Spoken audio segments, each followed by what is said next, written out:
Baik, kita mulai ya teman-teman. Bismillah. Assalamualaikum warahmatullahi wabarakatuh. Innal hamdalillah nahmaduhu wa nasta'inuhu wa nastaghfiruh wa na'udzubillahi min syururi anfusina wa sayyiati a'malina. May yahdihillahu fala mudhillalah wa may yudlilhu fala hadiyalah. Asyhadu an la ilaha illallah wahdahu la syarikalah wa asyhadu anna Muhammadan abduhu wa rasuluhu la nabiyya ba'dah amma ba'd. Fa inna asdaqal hadits kitabullah wa khairal hadi hadi Muhammadin sallallahu alaihi wasallam wa syarrul umuri muhdatsatuha wa kullu muhdatsatin bid'ah wa kullu bid'atin dhalalah wa kullu dhalalatin finnar. Ayol ikhwah wal akhwat azanallahu wa iyyakum ajmain. Alhamdulillah, segala puji hanya milik Allah Subhanahu wa taala yang memberikan pada kita nikmat yang tidak terhitung jumlahnya, sehingga Allah Subhanahu wa taala kembali perkenankan kita berjumpa dalam majelis ini, tentu saja untuk raf'ul jahal, mengangkat kebodohan, menghilangkan kejahilan, dan kita juga niatkan untuk membela agama Islam dengan kita belajar agama Islam yang benar. Salat dan salam senantiasa teriringkan kepada Nabi kita Muhammad sallallahu alaihi wasallam, kepada keluarga, sahabat, dan tidak lupa kita sebagai umatnya sampai kiamat kelak. Baik, yang seyogyanya pekan ini kita bahas tema kajian pendidikan. Kita switch dulu sebentar, kita bahas tema ini yang saya pikir ada pentingnya juga kita bahas ini ya. Dan ini saya sarikan dari kitab Riyadhus Shalihin sebenarnya, yang disyarah oleh Syekh Muhammad bin Shalih Al-Utsaimin rahimahullah taala. Di dalam Riyadhus Shalihin ada bab, yaitu berwasiat untuk berbuat baik kepada wanita. Dan hidup kita pasti diliputi oleh wanita.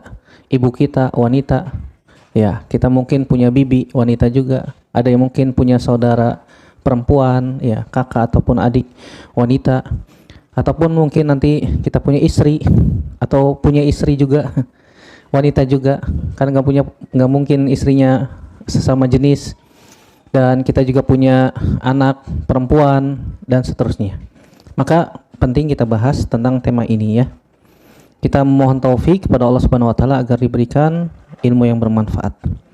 Ya, Islam sangat memperhatikan segala jenis aspek kehidupan, bukan hanya masalah ibadah, bukan hanya masalah muamalah, bukan hanya masalah jihad, tetapi juga menekankan berbuat baik kepada sesama manusia, terlebih khusus berwasiat berbuat baik kepada wanita. Dan nanti kita akan sebutkan ayat Al-Quran ataupun hadis Nabi SAW yang banyak memberikan petunjuk tentang masalah ini. Iya. Wasiat untuk senantiasa bertakwa kepada Allah terhadap mereka kaum wanita. Kenapa? Karena wanita diberikan oleh Allah Subhanahu wa taala kekurangan dalam akal. Ya, akalnya setengah. Makanya persaksian mereka itu setengah dari persaksian laki-laki. Begitu juga fisiknya. Fisik mereka tidak seperti laki-laki. Ya, jangan sampai kita menuntut emansipasi wanita ya. Laki-laki main bola, perempuan juga main bola. Laki-laki tinju, wanita juga ikut main tinju ya. Sehingga ada mereka menuntut persamaan dengan laki-laki. Ini semuanya tidak mungkin. Kenapa? Karena dari segi akal, dari segi jasad, badan, pikiran, pendirian, emosi, semuanya berbeda dengan kaum laki-laki. Oleh karena itu, hal ini diajarkan dalam tuntunan Islam bagaimana menyikapi kaum wanita, dan mereka perlu diwasiatkan untuk melakukan perbuatan kebaikan. Sebaik-baik kalian adalah yang paling baik kepada wanitanya, maksudnya istrinya. Hadis ini sahih dan dinilai hasan oleh Imam Tirmizi sebagai muqaddimah ya. Topik bahasan kita pada kesempatan kali ini, kita akan bahas beberapa poin. Yang pertama, yang dimaksud dengan wasiat itu apa. Kemudian kita bawakan dalil dari Al-Quran, dari hadis Nabi SAW. Kemudian ada kriteria wanita salihah, dan serta ada tanya jawab. Baik, apa ini maksud dengan wasiat? Wasiat berasal dari bahasa Arab yang maknanya wasaya, al-wasiyatu. Al-wasiyatu itu maknanya secara bahasa menyampaikan atau memberikan pesan. Secara istilah hukum, wasiat itu biasanya berupa harta yang diberikan oleh si pemilik kepada orang lain setelah meninggal dunia. Tetapi wasiat yang kita bahas pada kesempatan kali ini bukan berkaitan tentang harta, bukan. Kalau misalnya ada seorang menulis wasiat, hartanya diberikan kepada masjid ataupun diwakafkan, ya, maka ini berkaitan tentang masalah harta. Dan wasiat itu tidak boleh diberikan kepada ahli waris. Ya, ahli waris tidak boleh mendapatkan harta wasiat. Dan wasiat di dalam Islam, dalam harta itu tidak boleh lebih dari sepertiga. Maksimal paling besar itu sepertiga. Yang kata Nabi SAW, as-sulusu was-sulusu katsir. Sepertiga itu sudah banyak. Artinya kalau kita berwasiat untuk memberikan harta setelah kita meninggal dunia, maka tidak boleh lebih dari sepertiga. Artinya lebih kurang dari sepertiga lebih baik. Sebagaimana pendapatnya para sahabat, di antaranya Abu Bakar As-Siddiq dan yang lainnya mengatakan, ya, wasiat itu lebih baik lebih sedikit dari sepertiga. Nah, wasiat yang kita maksud dalam pembahasan kali ini maknanya adalah berbuat baik kepada mereka, bertakwa kepada Allah terhadap mereka, kaum wanita, karena mereka adalah kaum yang lemah. Sebagaimana tadi sudah disebutkan, lemah akal, lemah badan, lemah emosi dan seterusnya. Ini disebutkan oleh Syekh Muhammad bin Shalih Al-Utsaimin dalam Syarah Riyadhus Shalihin. Baik, ini makna wasiat. Yang kedua, kita sebutkan dalil dari Al-Qur'an yang memerintahkan kita berbuat baik kepada kaum wanita. Yang pertama dalam surat An-Nisa ayat 19. Surat keempat ayat 19, Allah berfirman, ya ayyuhalladzina amanu la yahillu lakum an tarithun nisaa karha. Wahai orang-orang yang beriman, la yahillu lakum, tidak boleh bagi kalian an tarithun nisaa karha, mewarisi wanita dengan cara paksa. Wala ta'duluhunna litadhhabu bi ba'di ma ataitumuhunna, dan tidak boleh juga menyulitkan mereka dan mengambil sebagian dari apa yang telah engkau berikan kepada mereka. Illa an ya'tina bi fahishatin mubayyinah, kecuali jika mereka melakukan perbuatan fahisyah terang-terangan. Ini bahasa Al-Qur'an, perbuatan fahisyah. Iya, maksudnya adalah biasanya zina, ya. Jika kalau kalian melihat sudah ada bukti istri kalian tuh benar-benar melakukan perzinaan, wa ashiruhunna bil ma'ruf, dan bergaullah kepada mereka dengan cara yang baik. Fa in karihtumuhunna, kalau kamu tidak menyukai dari salah satu sifat atau akhlak mereka, fa asa an takrahu syai'an wa yaj'alallahu fihi khairan katsiran. Bisa jadi Allah menjadikan padanya kebaikan yang banyak dari perangai yang lain. Kadang-kadang kita melihat ada pasangan kita, istri, suami, teman, dan yang lainnya itu memiliki perangai yang tidak baik. Tapi jangan sampai perangai yang tidak baik itu seakan-akan perangai yang baik yang lain tertutup. Seakan-akan tidak ada perangai baik sama sekali pada teman kita, pasangan kita, ataupun yang lain. Maka bisa jadi perangai baik itu lebih banyak daripada perangai buruknya. Seperti kita misalnya ada kertas berwarna putih, kemudian kita kasih titik warna hitam dari tinta, dari pulpen, dari spidol. Apa yang terlihat? Satu titik hitam. Seakan-akan warna putih yang lain tidak nampak, kan begitu? Biasanya demikian. Kalau ternyata pasangan kita memiliki keburukan, satu sifat buruk, seakan-akan sifat baiknya tertutup semuanya. Nah, ini tidak dibenarkan di dalam agama kita. Nah, begitu juga dalam berkehidupan, bermuamalah, apakah kita punya pasangan ataukah teman, jangan sampai perangai buruk teman kita, kerabat kita, pasangan kita itu menutupi seluruh perbuatan baik teman kita atau pasangan kita. Nah, ini tidak benar. Artinya ini tidak objektif, ya, ini subjektif. Artinya kita hanya melihat kesalahannya saja. Ini tidak dibenarkan dalam agama kita. Kita bisa ambil faidah dari surat An-Nisa ayat 19 tersebut. Yang pertama, Larangan memaksa wanita dalam warisan atau perkawinan. Ya, wanita itu kalau masih lajang, ya izinnya adalah yang dengan diamnya. Kata Nabi SAW, iznuha sukutuha. Itu mungkin wanita zaman dulu, Ustaz. Wanita zaman dulu kalau ditanya, Neng mau nikah nggak sama si Fulan tuh, lihat dia udah ngelamar tuh, si abang ganteng datang ke rumah, ya minta izin sama bapaknya. Mau nggak Neng? Ya, kalau si wanita itu diem, ya sambil juga ngangguk-ngangguk kepala, wah itu tandanya apa? Setuju gitu, mau. Ya, apalagi bawa mobil si abang gantengnya, kan begitu ya, subhanallah. Tapi kalau misalnya tidak mau, akan nampak terlihat dari wajahnya, atau dia masuk kamar, atau langsung nangis kan gitu, atau yang lain, Allahu a'lam bishawab ya. Berbeda dengan wanita yang sudah pernah pengalaman menikah, alias janda misalnya, sudah punya pengalaman, maka ya izinnya dia berbicara langsung dengan walinya. Ya, ayat ini menegaskan bahwasanya wanita tidak boleh diwarisi atau diperlakukan secara paksa oleh suami atau keluarga. Maksudnya tidak boleh diwarisi gimana? Ya, dalam masalah warisan, wanita itu diatur di dalam agama Islam, Islam. Kalau wanita itu sudah cerai dengan suaminya, otomatis hak warisan sudah putus. Ya, karena warisan suami istri itu ada karena pernikahan. Kalau pernikahannya sudah hilang, maka hak waris juga hilang. Dan tidak boleh diperlakukan secara paksa oleh suami. Hal ini melindungi hak wanita, terutama dalam masalah pernikahan ya. Nggak boleh dipaksa. Ada orang bilang, Ustadz, zaman kita ini bukan zamannya si Nurbaya, maksa-maksa perempuan untuk nikah.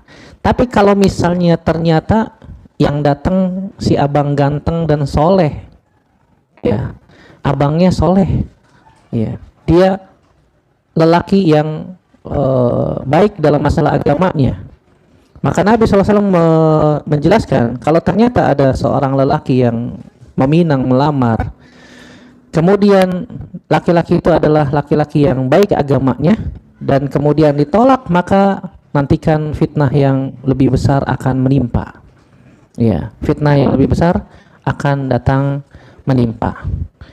Bukan berarti wanita tidak boleh memilih. Boleh. Seperti kisahnya Zaid bin Harithah ya. Nabi SAW datang dengan Zaid bin Harithah, datang ke rumahnya Zainab bintu Jahshin. Mau ngapain? Mau minang Zainab. Menurut bapaknya, persangkaan bapaknya, yang akan meminang Zainab siapa? Nabi SAW. Ternyata Nabi meminang untuk Zaid bin Harithah.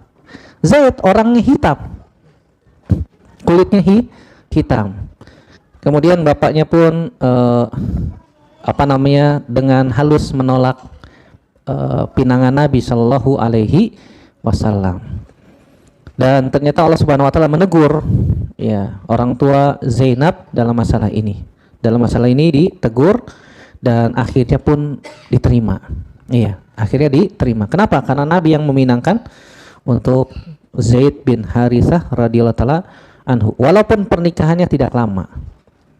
Ternyata iya, Zainab tidak suka. Berapa? Zainab orang Quraisy. Ya, punya nasab yang tinggi. Adapun Zaid yang dianggapan oleh Zainab adalah seorang budak berwarna hitam. Hitam. Malam pertama tidak mau disentuh. Malam kedua tidak mau. Ketiga, keempat, kelima, sepekan, 2 pekan. Kata Zaid, wahai Rasulullah, gimana nih? Nggak ada faidahnya nikah kan begitu. Sedangkan istri saya tidak mau disentuh. Kemudian ditanya oleh Nabi SAW, kenapa Zainab? Wahai Rasulullah, yang ada di benak saya hanya budak. Seorang budak berkulit hitam. Iya, berkulit hitam. Akhirnya Zaid pun mengajukan untuk menceraikan Zainab bintu Jahshin. Kata Nabi SAW, sabar. Ya, sabar. Tahan dulu. Padahal ya Allah Subhanahu Wa Taala dari langit sudah memberikan isyarat bahwasanya pernikahan Zainab dengan Zaid tidak lama. Dan Allah sudah perintahkan Nabi SAW untuk menikahi Zainab setelah masa iddahnya selesai. Setelah masa iddahnya selesai. Artinya dari kisah ini, dan akhirnya mereka pun cerai dan Allah perintahkan Nabi menikahi Zainab bintu Jahsyin radhiyallahu taala anha. Artinya ya wanita punya hak untuk memilih pasangan, apalagi pasangan hidup tidak atau bukan sehari dua hari, tapi untuk seumur hidup, seumur hidup. Tetapi bagi orang tua yang soleh dan soleha, boleh untuk mengarahkan anaknya,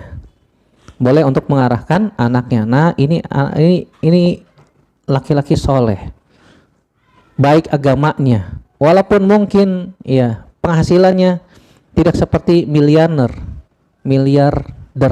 ya, triliuner, masya Allah, kan begitu. Ya, tetapi dia agama yang baik. Kata Nabi SAW, ya, tunkahul mar'atu li arba'in. Wanita dinikahi itu karena 4 hal. Ya, li jamaliha, wali maliha, wali hasabiha, wali diniha. Fazfar bizatid din taribat yadaka. Wanita itu dinikahi karena 4 hal. Karena kecantikannya, karena hartanya, karena nasabnya, dan karena agamanya. Hal ini juga berlaku kepada laki-laki. Laki-laki juga dinikahi karena 4 hal juga. Kemudian Nabi SAW mengatakan, fazfar bizatid din taribat yadaka. Pilihlah yang bagus agamanya, maka engkau akan beruntung.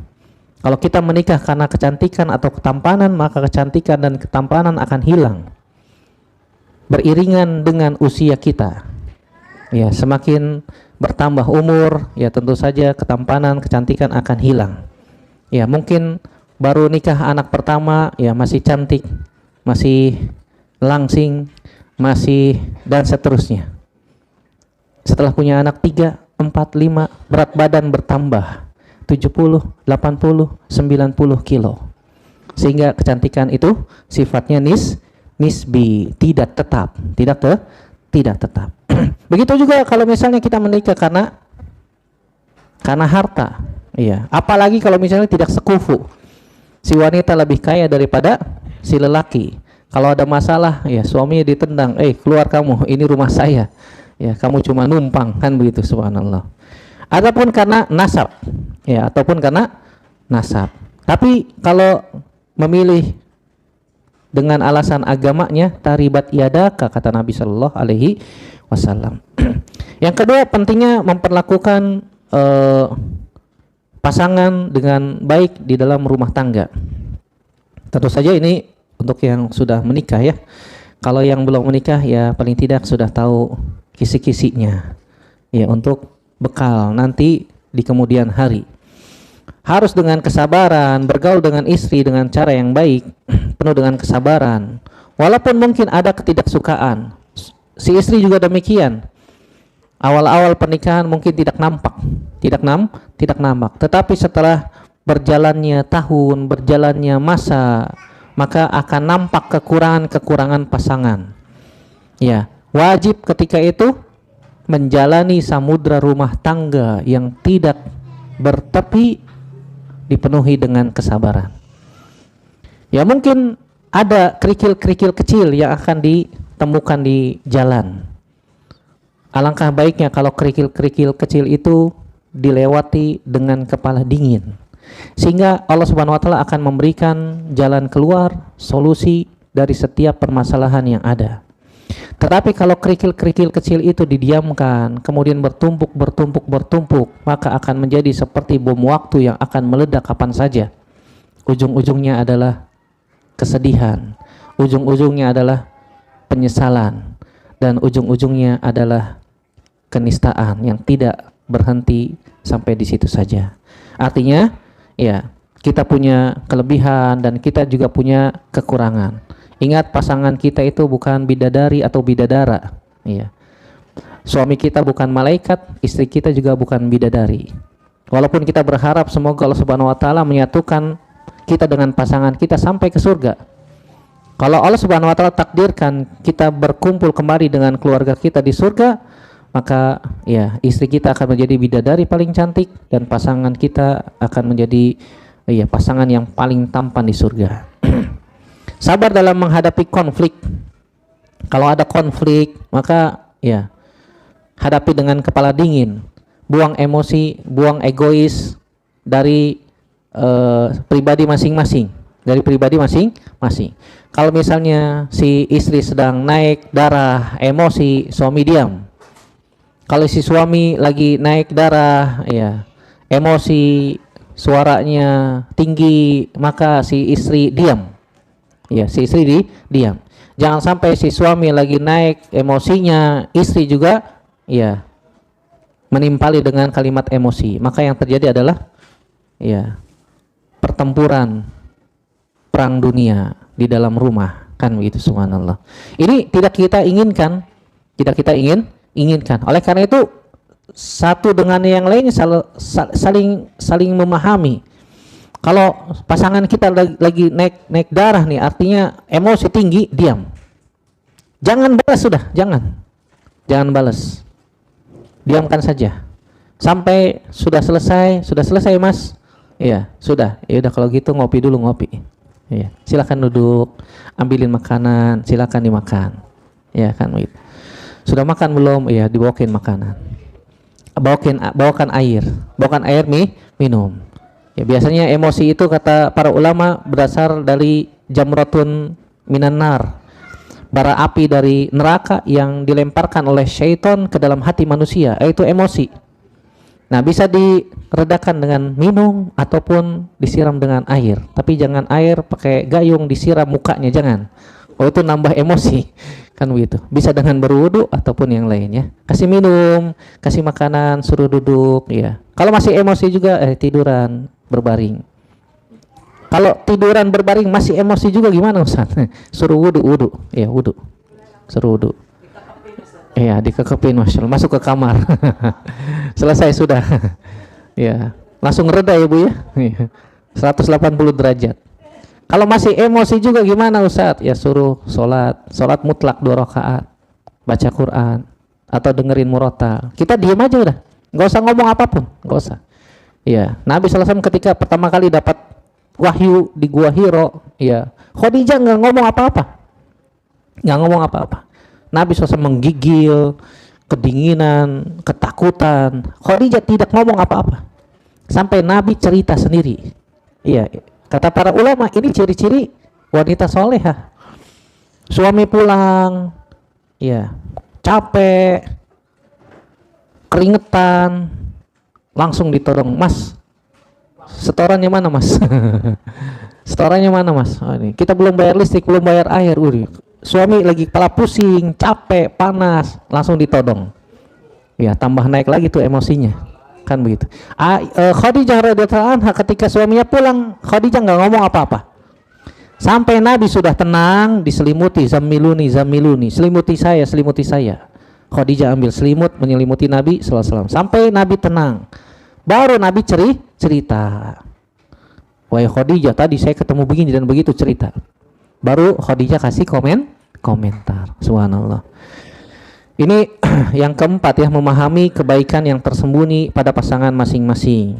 Ya, suami, istri, ya, teman dan seterusnya, saudara dan seterusnya. Kalau kita memahami kebaikan yang tersembunyi pada diri kita masing-masing, ini akan membuang sikap negatif yang bisa muncul tiba-tiba. Ketika teman kita, pasangan kita memiliki, ini orang kok begini banget ya, ngeselin, ya, pengen nonjok sekalian kata orang. Ini orang ngeselin banget nih. Tetapi kita timpakan dengan kebaikan dia selama ini kepada kita. Oh, dia itu orangnya begini dan begitu, Masya Allah, kebaikannya lebih baik daripada kekurangannya itu, sehingga bisa diredam emosi kita kepada pasangan ataupun kepada teman ataupun yang lainnya. Nabi SAW mengatakan, la yafraq mu'minun mu'minatan in kariha minha khuluqan radiya minha akhar. Tidaklah seorang suami marah pada istrinya jika ia benci dari salah satu perangainya, maka ia suka dengan perangai yang lain. Artinya setiap individu tuh pasti punya perangai positif, pasti punya perangai negatif. Ini yang harus kita pahami. Ketika muncul perangai negatifnya, jangan sampai perangai negatif itu menguasai, menutupi seluruh perangai positif, jangan. Berarti akal sehat kita sudah tertutup tuh. Berarti kita sudah dikuasai sama yang namanya emosi.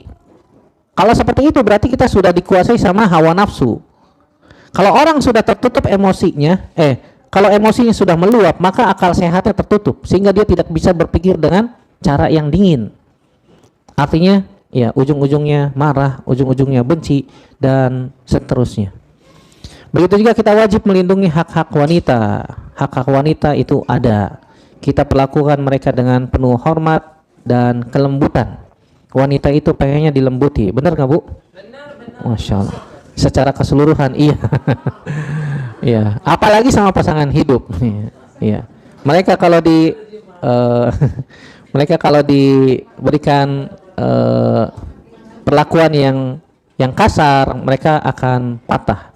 Mereka akan memberontak. Ini ayat yang pertama. Dalil yang kedua dari ayat Al-Qur'an surat An-Nisa juga sama, tapi di ayat yang berbeda. Di ayat 129 Allah berfirman, walan tastati'u an ta'dilu bainan nisa'i walau harastum. Kamu sekali-sekali tidak akan dapat berlaku adil di antara istri-istrimu. Ya, ini menunjukkan asalnya pernikahan itu lebih dari satu. Walan tastati'u, kalian tidak akan mampu. Kamu tidak akan mampu wahai kaum mukminin, dan begitu juga Nabi Shallallahu Alaihi Wasallam. Kamu juga tidak akan mampu wahai Muhammad untuk berlaku adil terhadap istri-istrimu, walaupun kamu ingin sekali berbuat adil itu. Fala tamilu kullal maili fatadharuha kal mu'allaqah. Oleh karena itu jangan kamu terlalu cenderung kepada yang kamu cintai saja, sehingga yang lain terkatung-katung tidak pernah dijenguk. Ya, misalnya punya istri 4, satu pekan dibagi 4. Ya, satu pekan dibagi 4. Satu pekan itu 7 hari, 7 hari dibagi 4. Ya, berarti satu istri dapat bagian berapa hari? 1 hari setengah, Ustadz. Iya, 1 hari setengah lah, 1 hari setengah, kemudian pindah lagi ke istri kedua, ketiga, keempat. Atau punya istri 2 lah. Punya istri 2, berarti 1 pekan dibagi 2. 1 harinya lagi buat libur, buat refreshing dia. 3 hari istri pertama, 3 hari istri kedua, atau 4 hari istri pertama, 3 hari istri kedua.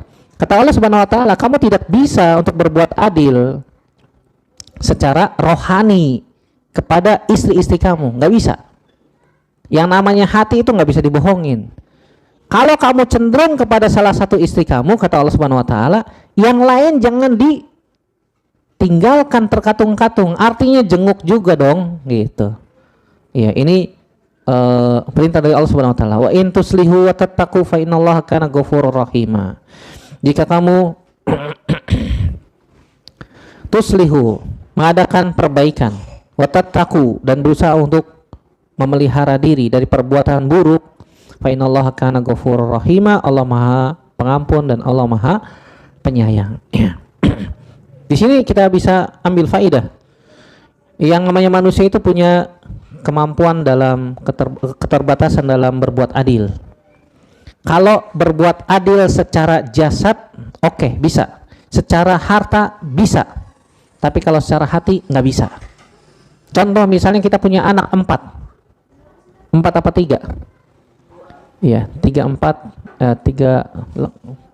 atau 4 ya, atau 2 lah. Kalau 2 emang KB ya Bu ya. KB beneran anak 5 deh.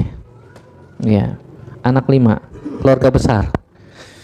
Kita pasti punya kecenderungan terhadap satu anak yang kita paling cintai, yang paling kita sayangi. Benar tidak? Nggak ada jawaban. Sudah punya anak belum Bu? Sudah. Yang paling banyak anaknya di sini siapa? Berapa Pak? Anaknya berapa Pak? 4. Yang ibu-ibu? Siapa? Bu Yanti 5. Alhamdulillah. Berarti keluarga besar. Keluarga besar. Sama ya, saya juga anaknya 5. Ketika kita punya anak 5 misalnya, atau punya anak 4, pasti ada salah satu yang kita sayangi, yang kita cintai. Betul tidak? Betul. Seperti Nabi Yakub alaihissalam itu punya anak 12, istrinya 4. Istri pertama 6, istri kedua sampai istri keempat 2. Ada satu yang paling dicintai oleh Nabi Yakub alaihissalam. Itu Nabi siapa?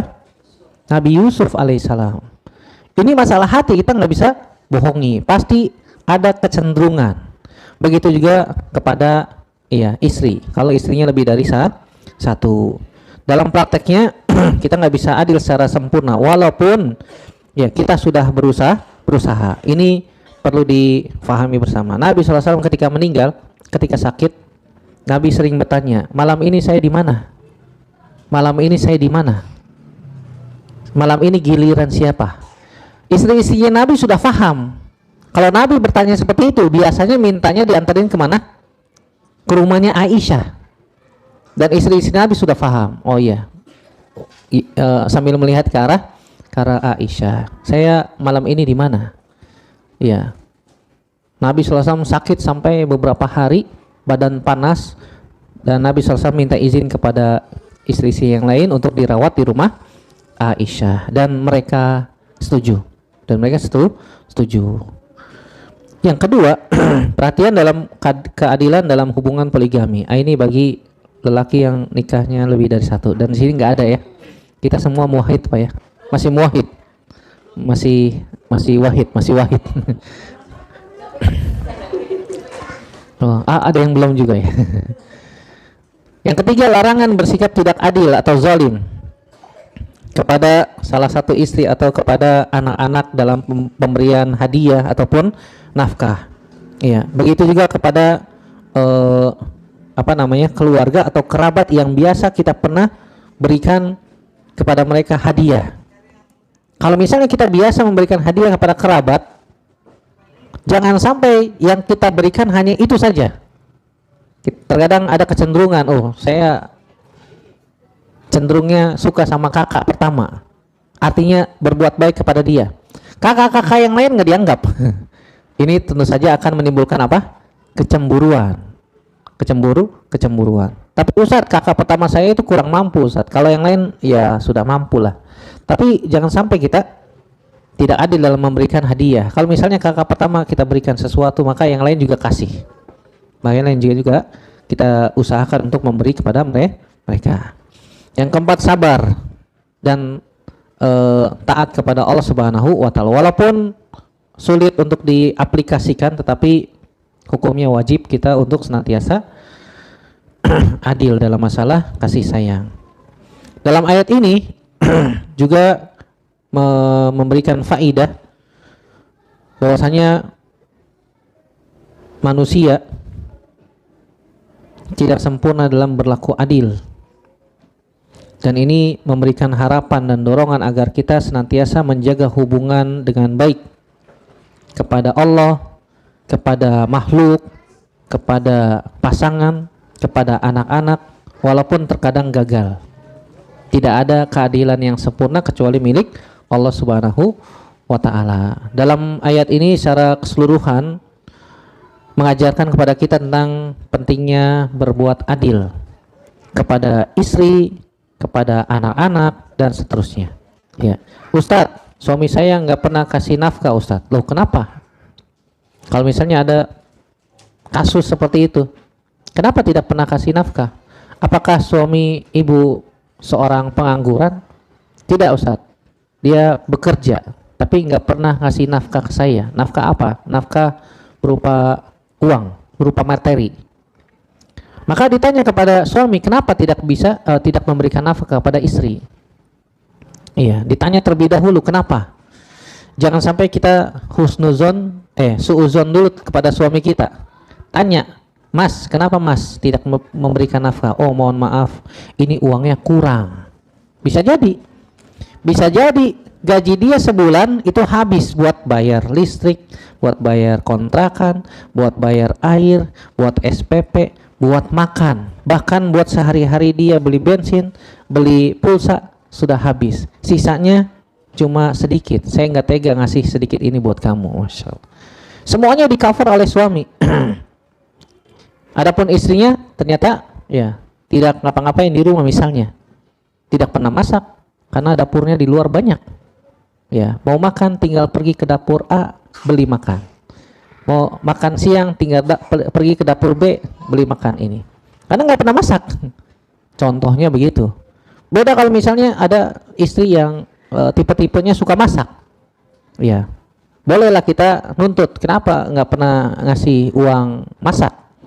Ya, apakah uangnya kurang ataukah gimana? Ya, ini perlu ditanyakan terlebih dahulu. Jangan sampai gara-gara masalah ini timbul perselisihan yang bisa menyebabkan perceraian. Tanya dulu kenapa. Sehingga ketika perkaranya sudah jelas, baru bisa dicari solusinya bersama-sama. Allahumma kecuali kalau si suami gajinya besar, masih banyak uang sisa, kenapa kok istrinya nggak pernah dikasih nafkah? Nah ini dia pertanyaan besar. Kenapa? Jangan-jangan dia punya pos 2. Jangan-jangan dia punya pos 2, tapi nggak bilang-bilang sama pos 1. Iya. Atau mungkin punya pos 3, pos 4, tapi pos 1-nya nggak tahu. Atau mungkin punya yang lainnya. Wallahu a'lam. Mungkin dia ingin bersedekah untuk ibunya, untuk orang tuanya. Atau yang lain yang kita tidak tahu. Maka perlu diskusi dengan si suami. Kenapa? Tanyakan. Tanyakan. Dan ingat, ketika berdiskusi dengan pasangan, pilih waktu-waktu yang tepat. Jangan sampai pas suami baru pulang kerja, capek, ya, lelah, kemudian langsung ditodong pertanyaan, udah kayak wartawan memburu berita, kan begitu. Tapi dikasih minum dulu, suruh duduk, istirahat dulu, ya, tunggu waktu adem. Biasanya malam menjelang tidur, ya, setelah kenyang, setelah tenang, anak-anak sudah pada tidur, baru ya diskusi dengan istri ataupun suami. Nah, dari situ bisa dicari solusi dari permasalahan-permasalahan yang ada. Ustadz, suami saya kalau diajak diskusi, ya sudah langsung baca bismika Allahumma amutu wa ahya, langsung ngorok Ustadz. Gimana? Cari waktu yang lain. Berarti suami ibu tipe-tipe yang nggak bisa diajak ngobrol malam sebelum tidur, nggak bisa. Karena ada tipe-tipe orang kalau nempel bantal langsung molor. Iya, langsung tidur. Cari waktu-waktu yang lain. Cari waktu yang lain. Kapan dia fresh, kapan dia tenang. Nah, itu ibu yang paling paham. Ibu yang paling paham. Banyak kaum wanita mengeluh tentang suaminya yang seperti ini, seperti itu, maka dibicarakan, dicari solusinya masing-masing ya. Kalau buntu gimana Ustadz? Kalau buntu gimana? Sudah ngobrol, sudah diskusi, ternyata suami saya kalau diajak diskusi tensinya langsung naik. Dikit-dikit langsung marah, dikit-dikit langsung marah. Gimana Ustadz solusinya? Ingat, yang pertama kali kita tanyakan, kita diskusikan hal ini kepada Allah Subhanahu wa taala. Minta sama Allah Subhanahu wa taala jalan keluar. Minta sama Allah Subhanahu wa taala solusinya. Jangan langsung dicurhatin di medsos. Langsung tulis di status, suami saya pelor. Suami saya kalau tidur ngorok. Ngapain kan begitu? Suami saya begini begitu. Nggak ada manfaatnya, nggak ada. Justru itu akan membuka aib keluarga kita sendiri. Jangan, nggak boleh ya. Tidak boleh. Hukumnya haram. Iya. Sampai masalah hubungan diranjang ditulis di medsos. Nauzubillah. Jangan sampai demikian ya. Nasallallahu salamata wal afiyah. Baik. Kemudian masih ada 2 dalil lagi dari hadis Nabi sallallahu alaihi wasallam. Yang pertama, hadis Abu Hurairah radhiyallahu anhu, Nabi sallallahu alaihi wasallam bersabda, "Istausu bin nisa'i khairan." Perlakukanlah wanita dengan cara yang baik. Fa innahunna khuliqna min dila', karena mereka diciptakan dari tulang rusuk. Wa inna a'waja ma fid dila' a'lahu, dan bagian paling bengkok dari tulang rusuk adalah yang paling atas. Fa in zahab tatukimuhu kasartahu. Jika kamu berusaha untuk meluruskannya, maka kamu akan mematahkannya. Wa in taraktahu lam yazal a'waja. Tetapi kalau kamu biarkan, maka dia tetap bengkok. Fastausu bin nisa'i khairan. Maka berlaku baiklah terhadap kaum wanita. Dalam riwayat Muslim disebutkan wa kasruha tolakuha, dan mematahkannya adalah dengan cara mentalaknya, menceraikannya. Di sini Nabi Shallallahu Alaihi Wasallam sebutkan perintahkan agar kita berbuat baik kepada wanita. Wanita itu ya kalau dikasarin dia akan patah. Dia akan patah. Bukan berarti kita nggak boleh tegas kepada mereka ya. Bahkan kita dianjurkan tegas. Ya. Tegas bukan berarti menafikan berbuat baik, tidak. Iya, orang yang tegas bukan berarti dia tidak berbuat baik kepada mereka, tidak. Tetapi yang tegas itu adalah yang menginginkan kebaikan bersama. Beda sama orang marah. Ya, orang marah bahkan ketika ada kesalahan tertentu langsung marah, ya. Dan Nabi SAW mengatakan la taqdob, jangan marah. Bukan berarti kita nggak boleh marah, tapi bagaimana cara mengontrol marah, bagaimana cara memanage marah, jangan sampai menimbulkan kerusakan yang lebih besar. Nabi mengatakan istausu bin nisa'i khairan, berbuat baik kepada wanita. Dari hadis ini kita juga jangan sampai menganggap sepele. Nabi memerintahkan agar laki-laki berbuat baik kepada wanita sehingga wanitanya berbuat semena-mena. Tidak. Ini juga jangan salah faham. Kata Nabi fa innahunna khuliqna min dila, karena mereka diciptakan dari tulang rusuk yang paling bengkok, yang paling atas. Sebagian ulama seperti Imam Ibn Rajab dan juga Imam An-Nawawi menyebutkan bahwasanya kenapa kok Nabi mengatakan wanita itu diciptakan dari tulang rusuk yang bengkok, yang paling bengkok? Kata mereka karena wanita kebanyakannya suka gibah. Kebanyakan suka gibah, membicarakan aib saudaranya sesama muslim. Nah, ini yang dilarang oleh Islam, dilarang oleh Allah Subhanahu wa taala. Ancamannya masuk dalam neraka orang-orang yang suka gibah. Kebanyakan, bukan berarti ada wanita-wanita yang tidak baik, bukan demikian, bukan. Ada juga wanita-wanita yang solehah yang menjaga diri, tidak melakukan gibah, dan itu banyak juga. Nabi SAW ketika Idul Fitr, setelah khutbah pertama selesai, khutbah kedua tidak ada khutbah kedua ya, khutbah pertama selesai, kemudian Nabi nyamperin ke bagian belakang berkhutbah kepada kaum wanita. Tasaddaqna, agar kaum wanita banyak bersodakoh. Kenapa kata Nabi SAW? Karena kebanyakan penghuni neraka adalah dari kaum wanita. Para sahabat mengatakan yakfurna billah, para sahabat mengatakan yakfurna billah, apakah mereka karena kufur kepada Allah ya Rasulullah? Tidak, karena mereka yakfurna al-ashir wa yakfurna al-ihsan, karena mereka banyak kufur terhadap kenikmatan yang diberikan oleh suami, banyak kufur nikmat terhadap apa yang Allah berikan kepada mereka. Ketika suaminya melakukan kesalahan, mereka langsung mengatakan, saya tidak pernah melihat kebaikan sedikit pun juga pada dirimu. Seakan-akan kebaikan selama ini yang diberikan oleh suami ketutup.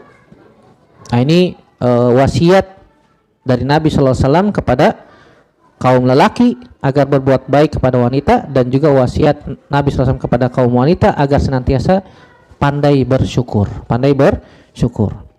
Nah, di sini terdapat faidah keutamaan berbuat baik kepada wanita, karena kalimat istausu, berwasiat atau berpesan dengan baik, menunjukkan pentingnya wanita itu perlu disayangi, perlu dihormati dan diperhatikan. Iya, perlu diberikan perhatian. Yang kedua, wanita diciptakan dengan kekurangan atau perbedaan dari tulang rusuk yang bengkok. Berarti wanita itu punya karakteristik sifat-sifat yang berbeda dengan pria. Iya.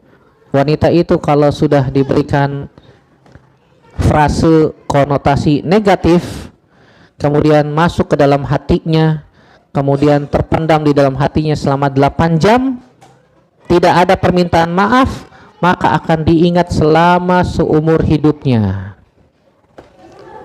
Ibu atau bapak bisa cek ke istri, coba sebutkan kekurangan saya. Kekurangan saya coba sebutkan, tulis di kertas. Nih, tulis kekurangan saya. Begitu juga istri, kasih kertas nih, coba tulis kekurangan saya. masing-masing kasih kertas, kasih pulpen. Maka biasanya si istri biasanya menuliskan sampai penuh. Wah, kamu begini, begitu, begini. Diingat semuanya tuh dari A sampai Z. Beda sama si suami. Si suami suruh nulis kekurangannya. Apa ya kekurangannya? Bingung saya. Sudah lupa. Sudah lupa. Sehingga dia nggak nulis apa-apa. Pas ditukar, mana tukerannya? Ternyata waduh, suaminya dapat catatan banyak sekali. Ternyata istrinya kosong. Loh, kok kamu gak nulis apa-apa? Berarti kamu gak pernah melihat ada kekurangan pada diri saya. Kata suaminya, demi Allah saya sudah melupakan semua kekurangan kamu. Itu tanda berbuat baik kepada istri. Kalau si suami mau meluapkan seluruh kekesalannya, bisa tidak? Bisa. Nah, itu tanda bahwasanya suami itu gampang memaafkan, gampang memaafkan. Beda sama wanita ya. Wanita kalau sudah emosi, ya terpendam di dalam hati, maka akan ingat selamanya, Tapi kalau sudah digombalin dikit, iya, langsung luluh balik ke kandang, balik ke pangkuan, maaf. Iya, itulah wanita. Artinya wanita itu butuh untuk disayangi, diperhatikan. Dan itu fitrah yang Allah berikan kepada kaum wanita. Yang ketiga, sabar dalam menghadapi perbedaan sesama pasangan. Begitu juga dalam muamalah ketika dalam dunia pekerjaan. Ya, apalagi dalam dunia pekerjaan kita ini ada kaum laki-laki, ada kaum wanita. Terkadang di dalam dunia pekerjaan yang di dalamnya wanita semua, pasti ada permasalahan juga. Betul nggak, Bu? Dan biasanya perselisihan antara kaum wanita itu lebih asyad, lebih tajam. Iya. Apalagi kalau misalnya kaum wanita itu membentuk geng-geng, kelompok-kelompok. Waduh, itu kelompok itu tuh. Itu kelompok ini nih. Iya. Seakan-akan matanya seperti ada pisau tajam yang siap melemparkan begitu, subhanallah.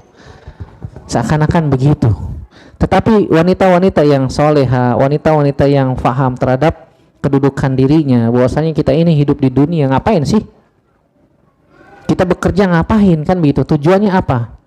Makanya sering bertanya, Ustadz, bagaimana hukumnya wanita bekerja di luar? Apa hukumnya wanita bekerja di luar? Maka kita katakan asalnya tidak boleh, karena asalnya wanita itu di rumah. Sebaik-baik wanita adalah yang di rumah, dan sebaik-baik rumah adalah kamarnya, kan begitu, karena lebih tertutup. Tetapi kalau misalnya kondisi sangat membutuhkan, misalnya dalam dunia pendidikan yang emang dibutuhkan sosok-sosok wanita di dalam dunia pendidikan, ngajar TK, ya rata-rata anak-anak TK yang diajari adalah, yang mengajarkan adalah kaum wanita. Walaupun ada bapak-bapak ya, saya pernah dapat cerita teman saya pernah ngajar TK. Masya Allah Ustadz, tobat Ustadz. Maksudnya apa tobat?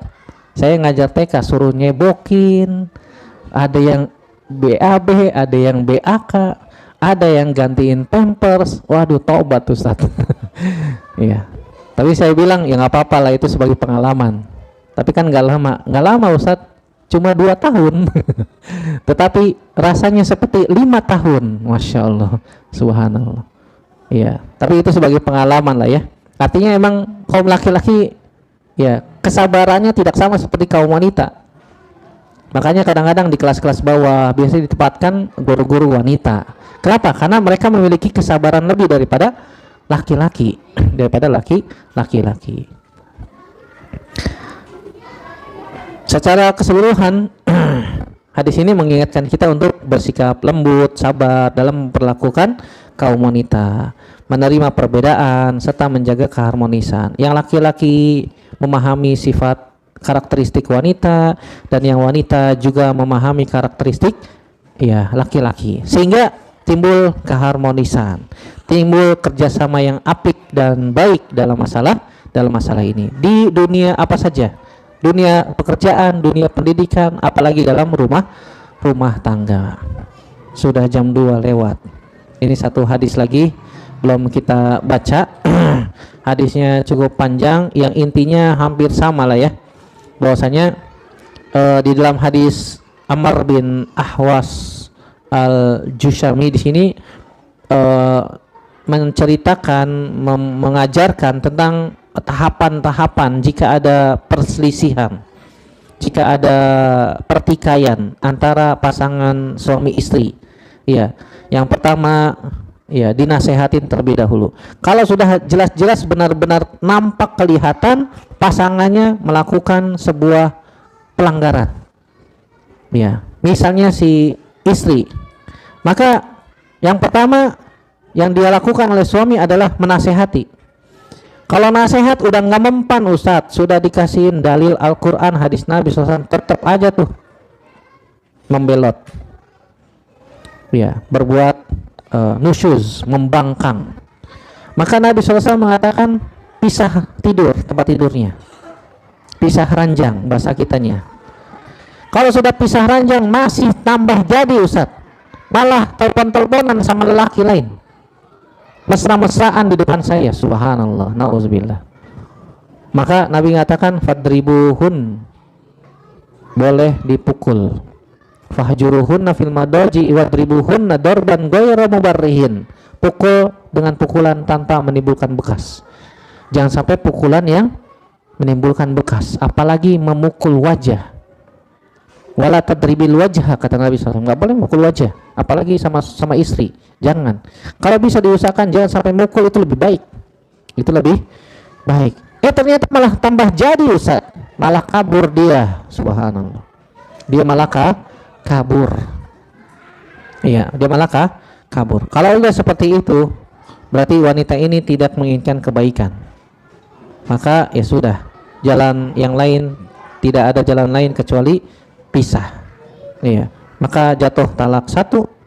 Talak satu sudah lewat masa waktu habisnya, otomatis talak dua. Talak dua sudah tidak ada rujuk, ya, talak tiga cerai, bain kubro. Yang ada penyesalan, yang ada kesedihan, anak-anak jadi korban, anak-anak jadi korban. Iya. Kalau nusus itu berasal dari suami, gimana Ustadz?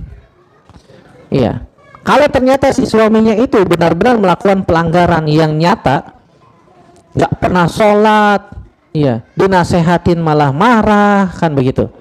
Kemudian juga diarahkan juga ya tidak mau, bahkan main tangan, memukul, ya, maka ketika itu si wanita boleh mengajukan yang namanya khulu, gugat cerai, cerai. Apalagi kalau sudah sampai dipukul, dibawa ke pengadilan, maka itu bisa langsung keluar surat cerai. Ya, tapi ingat, kalau kita sebagai wanita yang mengajukan terlebih dahulu, maka harus mengembalikan mahar yang pernah diberikan. Dan boleh kita mengajukan demikian kalau emang benar-benar sudah tidak bisa lagi dipertahankan. Iya, makanya Nabi SAW sebutkan bahwasanya hal yang dibenci dan diperbolehkan dalam Islam, dalam rumah tangga, talak, yaitu sebagai jalan alternatif terakhir setelah semua jalan sudah ditempuh, setelah semua cara sudah dicoba, akhirnya dia pun istikharah, minta jalan keluar dari Allah Subhanahu wa taala. Kok sepertinya diarahkan untuk cerai Ustaz, nggak bisa lagi, saya minta pendapat orang tua, pendapat saudara, pendapat ini, ya sudah, mau gimana lagi. Semoga Allah memberikan pengganti yang lebih baik. Allahu a'lam bisawab, ya.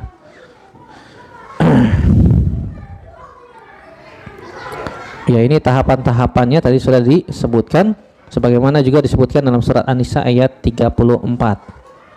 Dan di sini saya juga sebutkan ada 4 kriteria wanita solehah agar kita bisa menjaga keharmonisan rumah tangga. Maka si suami berusaha untuk memperbaiki diri, istri juga memperbaiki diri, sama-sama memperbaiki diri. Nabi mengatakan allati tasurruhu idza nazara wa tuti'uhu idza amara wa la tukhalifu fi nafsiha wa maliha bima yakrahu. Jadi kriteria wanita solehah menyenangkan suami saat dilihat, wajahnya tidak ditekuk, lecek, kucek kayak kanebo kering, nggak pernah senyum sama suami, subhanallah.